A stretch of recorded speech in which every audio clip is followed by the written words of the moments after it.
Agora vamos ao que vocês, né, sempre perguntam, números.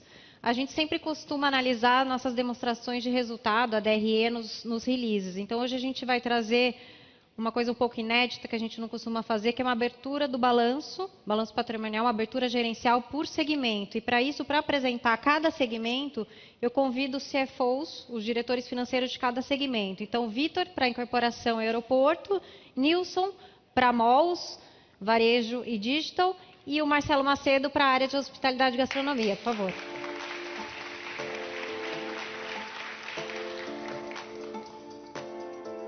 Boa tarde, gente, tudo bem?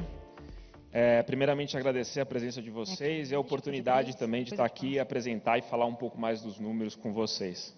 Tenho certeza aqui que vocês já conhecem bem esses números também. Eu sou o Vitor, diretor financeiro de incorporação e do aeroporto. Começando aqui pelo aeroporto, eu vou fazer um link das apresentações que a gente já assistiu aqui, da Patrícia falando de incorporação e do Rony falando do aeroporto. Então, olhando o ativo que a gente tem na incorporação, a primeira principal linha que a gente tem aqui é 1 bilhão e 81 milhões de reais de contas a receber performado. Deixa eu qualificar um pouco aqui o que seria esse contas a receber performado. Ele é um contas a receber com um prazo médio de recebimento de aproximadamente 24 meses, indexado, então tem CDI, IPCA, IGPM nessa carteira. E ele também tem um LTV médio de mais ou menos 30%. Ou seja, é um recebível de clientes que compraram lotes majoritariamente e que já adicionaram valor a esse lote, construíram uma casa, o próprio lote se valorizou. Então, para vocês terem uma ideia da qualidade desse recebível hoje.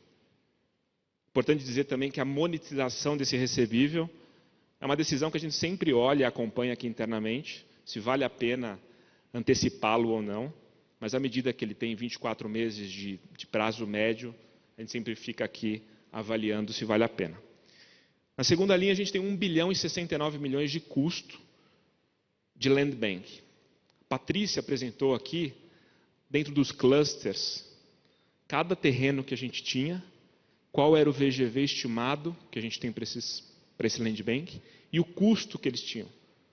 Então, o custo para a empresa desse land bank é de 1 bi e 69 milhões.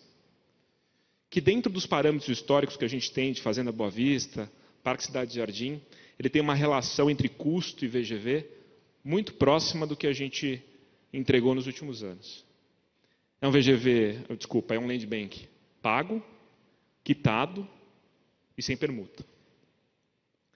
Já no passivo da incorporadora, a gente tem 529 milhões de reais de endividamento bancário, com prazo médio ali de aproximadamente 5 anos.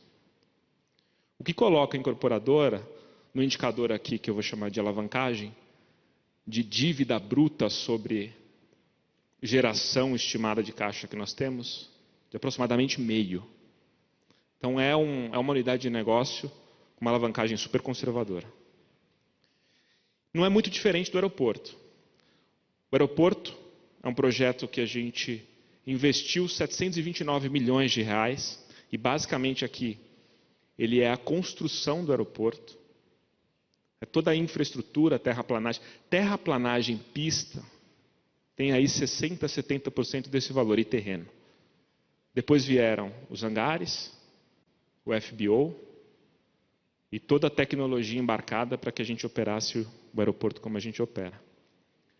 Para o endividamento de 163 milhões de reais, 10 anos com BNDES. Acho que o grande highlight aqui do aeroporto é que ele tem uma tendência de geração de caixa que custeia a sua própria expansão além do endividamento.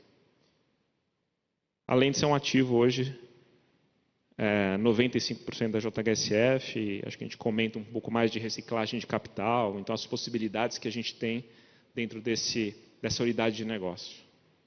Então os dois grandes highlights que eu quero deixar aqui, passo a bola para o Nilson, é a incorporação. Um negócio altamente gerador de caixa, com baixa alavancagem. O aeroporto, como o Rony acabou de comentar com a gente, num ramp-up, muito positivo, com endividamento super alongado e com novos investimentos marginais frente ao que já foi investido no aeroporto. Então, esses são os highlights que eu queria deixar aqui para vocês. Obrigado mais uma vez pela participação de todos e também estarei aqui no Q&A para mais perguntas. Obrigado. Legal. Obrigado, Vitor. Boa tarde. Bom, eu sou o Nilson Nunes, sou diretor financeiro da JHSF Malls. Brinco que tento ser o copiloto do nosso piloto Robert aqui, então imaginem que não é um desafio pequeno, mas acho que queria dedicar aqui alguns minutos para explicar algumas linhas, acho que as principais linhas do nosso balanço e deixar um pouco claro como que a nossa estratégia de expansão conversa com a nossa estratégia de capital. Vou começar aqui pelo PPI, que são as propriedades para investimento. A gente tem um número total aí de 3.464 milhões. E o primeiro número que eu queria destacar dentro dele é esse 1.400. Esse 1.400 é o custo contábil e ele basicamente é o valor histórico de construção dos empreendimentos que estão no nosso balanço, ajustado pela participação que a gente tem em cada um deles. Complementando o PPI, a gente tem aqui pouco mais de 2 bilhões de reais de valor justo. E aí esse valor justo se divide 1,4 bi dos empreendimentos já em operação e 623 milhões dos empreendimentos em desenvolvimento.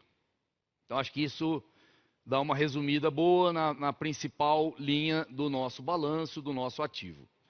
Indo aqui para o passivo, eu queria começar falando da linha de tributos de longo prazo. Esses 776 milhões de reais basicamente se referem ao IR diferido, gerado no cálculo, a partir do cálculo do valor justo dos nossos empreendimentos. E aí é importante ressaltar que esse IR diferido só será exigido no evento de alienação desses ativos que estão aqui no nosso valor justo. Complementando aqui o nosso passivo, uma segunda linha relevante é a linha de endividamento. A gente tem 802 milhões de reais, e aí isso é uma dívida de longuíssimo prazo, com um prazo total de 16 anos.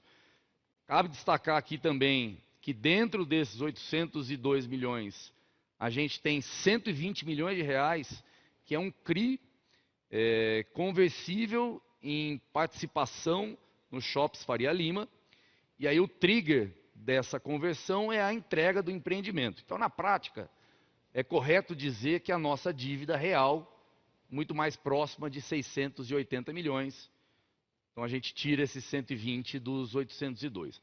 Agora, acho que mais importante de tudo é uma informação que acaba não aparecendo aqui no nosso balanço, que é a seguinte: se a gente pegar historicamente, como o Robert falou, o valor levantado pelas vendas de participação que a gente fez historicamente, trazendo os sócios investidores para os nossos empreendimentos, esse valor ele é maior do que o valor histórico de construção dos empreendimentos. Ou seja, a gente na prática acaba tendo aqui um capital investido caixa negativo, né? Ou seja, o valor que eu levantei com a venda de participação, mantendo ainda o controle em todos os empreendimentos, acaba sendo maior que o valor histórico que eu investi nesses empreendimentos.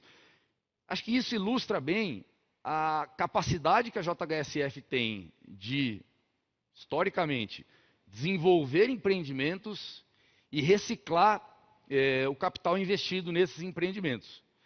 Acho que isso também mostra a estratégia de capital que a gente tem como a principal, como a escolhida, para financiar aquele plano de expansão que o Robert descreveu há pouco, dando uma segurança grande de que a gente vai colocar aquela ABL e e aquela geração de caixa adicional, praticamente dobrando a geração de caixa, sem ter que aumentar a nossa dívida bruta, hoje ali em torno dos 680 milhões. Portanto, se a gente olha a alavancagem dessa nossa vertical de negócio, que hoje ela está ali entre 4 e 5, próximo de 4 vezes, medida pela dívida bruta, dividida pela geração de caixa operacional, quando eu aumento a geração de caixa operacional com as expansões e mantenho, o mesmo patamar de dívida bruta, eu reduzo bastante também essa alavancagem, que deve chegar ao final do nosso plano de expansão a um patamar inferior a 3, entre 2,5 e 3. Então, acho que é isso que eu queria contar para vocês. Vou estar aqui também no Q&A para perguntas específicas e passo a bola aqui para o meu colega Marcelo. Oi, boa tarde a todos. Meu nome é Marcelo Macedo, eu sou o diretor financeiro do segmento de hospitalidade e gastronomia. Como muito bem dito pelo Thiago e pelo Vilmar, esse é um segmento que ele não é intensivo em capital, né? O principal reflexo disso, quando a gente olha o balanço e percebe que nós temos ali na parte de imobilizados, no máximo 2/3 desse valor, diz respeito a benfeitorias e imóveis de terceiros. O restante é intangível, no que a gente fala de marca. Um ponto muito interessante desse segmento também, como a maioria das propriedades são de locação, a gente percebe tanto o reflexo no ativo quanto no passivo, o efeito da norma contábil do IFRS, que mudou o que era locação e agora nós temos um leasing financeiro, e a gente percebe esse é o segundo maior valor, tanto em ativo quanto em passivo. Em ativos nós ainda temos uma parte que é pequena, que é de estoques, e quando a gente entra no passivo, a gente tem 2 componentes aqui, que diz respeito ao endividamento bancário, da ordem de 91 milhões, e de uma parte de impostos, que hoje está na ordem de 42 milhões. Impostos esses, que é muito bom deixar claro, que eles são oriundos de parcelamentos bem antigos, e que a gente ainda continua pagando esses parcelamentos. E o que nos traz, dentro desse cenário, pelo que a gente tem de tendência de geração de caixa operacional, algo em torno de 1 vez de endividamento. Correto? Eu vou estar à disposição também de todos vocês para as perguntas eventuais. Obrigado. Obrigada, Vitor, Nilson, Marcelo.